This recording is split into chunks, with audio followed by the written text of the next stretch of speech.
to victims, families and communities haunted by questions and scared by injustice, and help put the past to rest.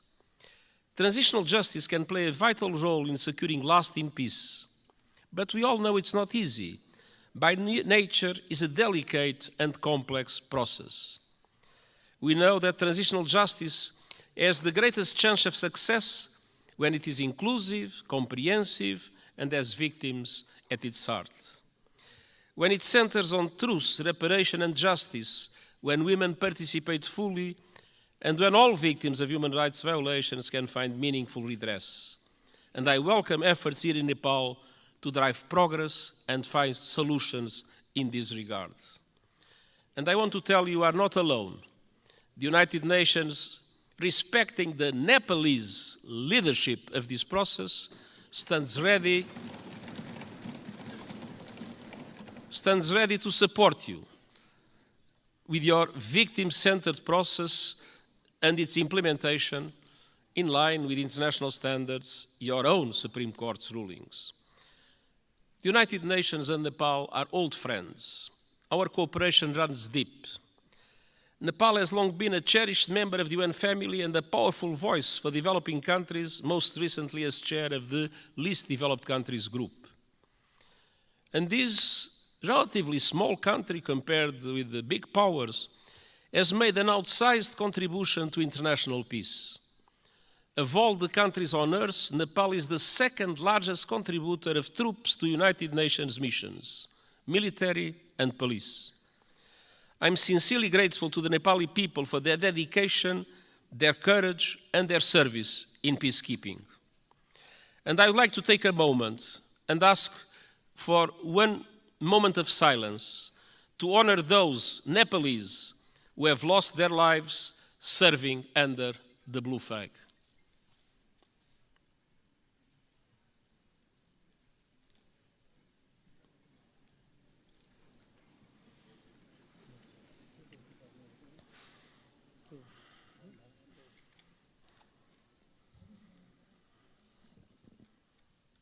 हामी मौन धारणको लागि 1 minute साथ दिनेछौँ।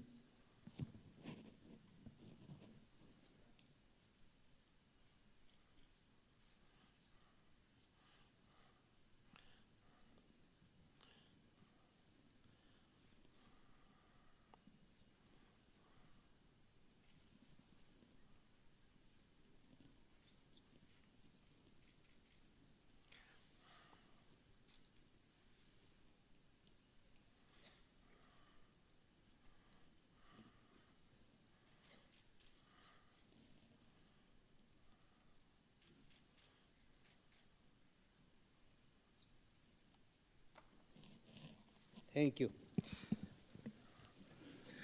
Their memory will never be forgotten, and the United Nations is proud of the exceptional contribution of Nepalese soldiers and police officers in our peacekeeping missions. Dear parliamentarian colleagues, on climate action, Nepal is a frontrunner. You are on target to reach net zero emissions by 2045. Thanks to extraordinary reforestation efforts, trees now cover almost half of the country. And you are one of the pioneers of the Early Warning Systems for All initiative, which aims to protect every person on Earth by 2027. Yet, global crises are hitting Nepal hard, as they are developing countries around the world.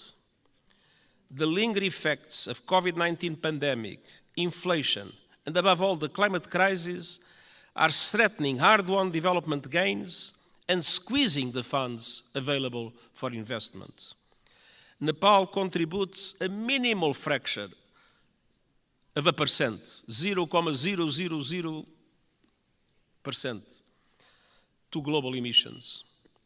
But monsoons, storms, landslides are growing in force and ferocity, sweeping away crops, livestock, and entire villages, decimating economies and ruining lives. In August, landslides caused by heavy rains caused devastation and killed scores of people. And glaciers are melting at record levels. I was a witness. Nepal has lost close to a third of its size in just over 30 years. The effect is devastating. Swollen lakes bursting, rivers and seas rising, cultures threatened, and mountainsides exposed, inflaming the risk of landslides, and avalanche. Threats will continue mounting. Himalayan glaciers provide fresh water to over 1 billion people.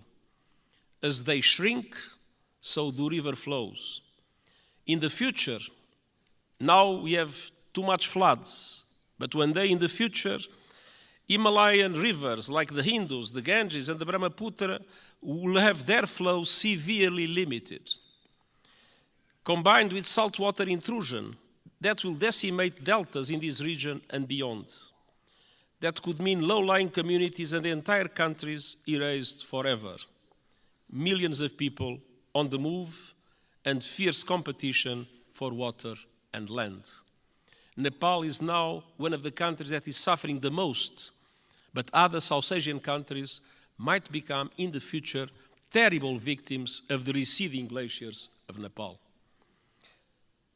Dear parliamentarian colleagues, what is happening in this country as a result of climate change is an appalling injustice and a searing indictment of the fossil fuel age.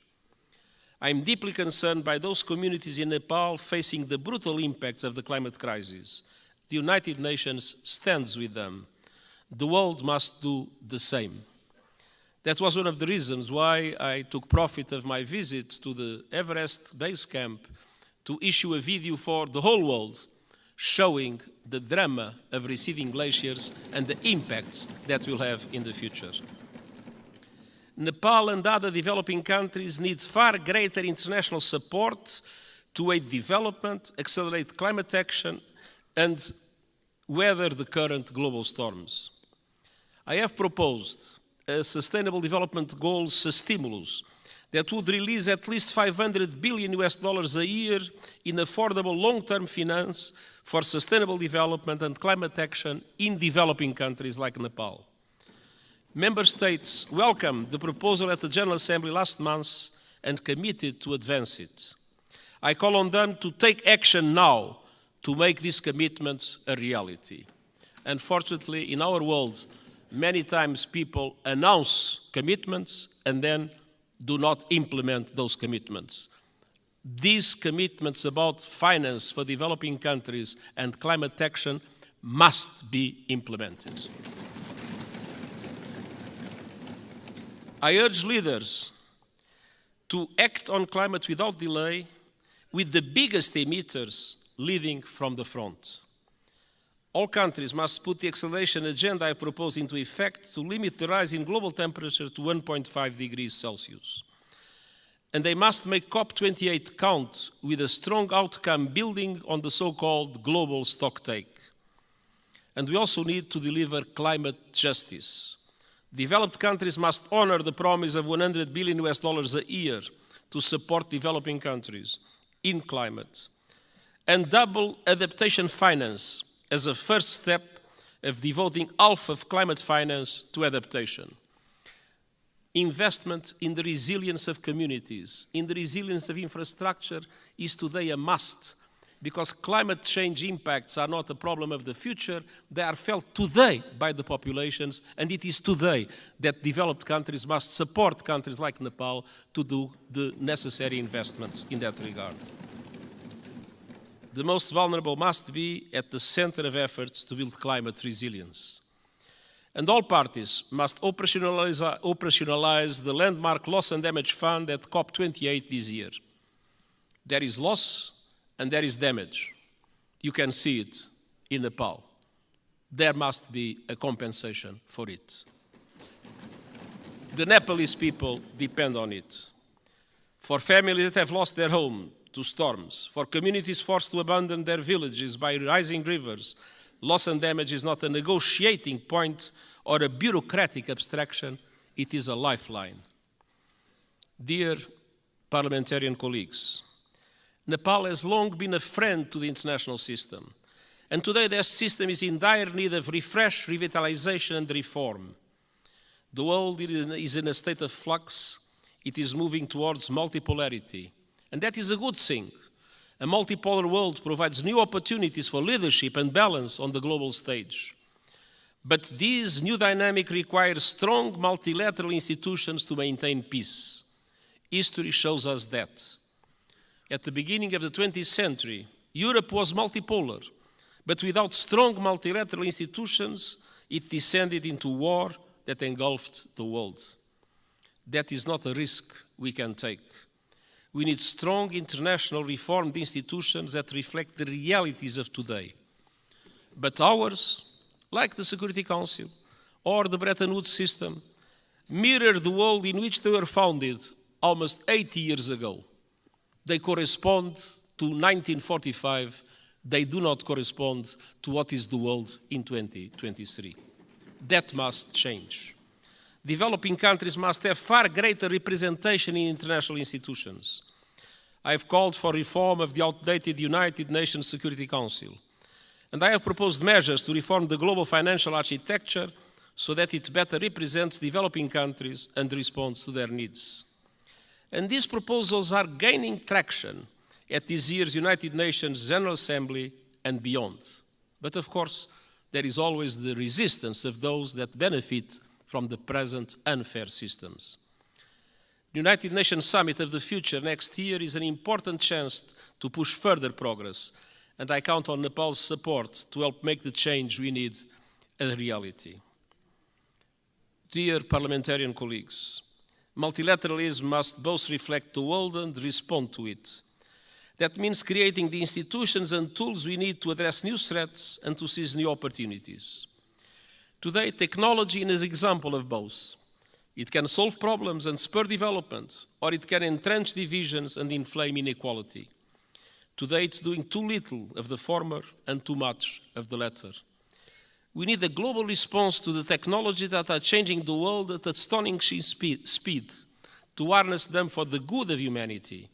And all countries must have a say, not only the most rich countries in the world that have more resources to develop those new technologies. My high-level board on artificial intelligence includes experts from G77 countries, the Global South. It will report this year, so member states can consider global governance options for artificial intelligence. And it must also bring the benefits of technology to all and ensure that a new technological era, no one is left behind. This is the purpose of the Global Digital Compact the United Nations is proposing. It aims to bring together governments and industry to ensure that technology works for all and accelerate the Sustainable Development Goals. And I hope the Summit of the Future will be an excellent chance to push progress.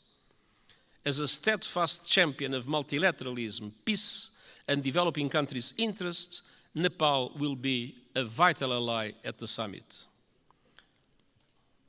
Dear parliamentary colleagues, it has been my great pleasure to visit this extraordinary country over the past few days.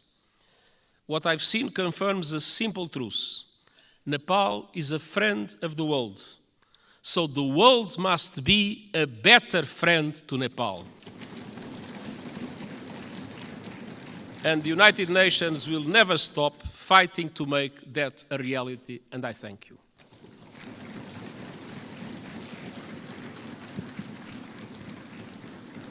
अब म महामहिम Antonio गुटेरेसलाई आसन ग्रहण गर्न आग्रह गर्दछु. Now I would like to request his excellency to be seated. माननीय सदस्यहरू, संयुक्त राष्ट्रसङ्घका महासचिव महामहिमबाट आज सङ्घीय संसदको दुवै सदनको संयुक्त बैठकलाई भएको सम्बोधनप्रति निम्नलिखित धन्यवाद प्रस्ताव प्रस्तुत गर्दछु. धन्यवाद प्रस्ताव. संयुक्त राष्ट्रसङ्घका महासचिव महामहिम एन्टोनियो गुटेरेसबाट नेपालको सङ्घीय संसदको दुवै सदनको संयुक्त बैठकलाई गर्नुभएको सम्बोधनको लागि संयुक्त सदनको यो बैठक महामहिमप्रति धन्यवाद ज्ञापन गर्दछ.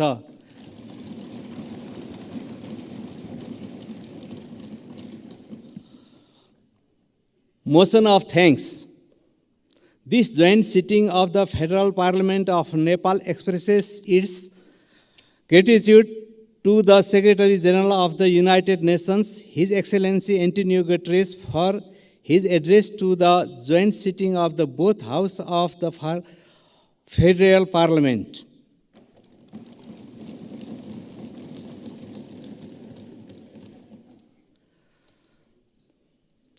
माननीय सदस्यहरू, उक्त धन्यवादको प्रस्तावलाई सहमति जनाइदिनु हुन म आग्रह गर्दछु।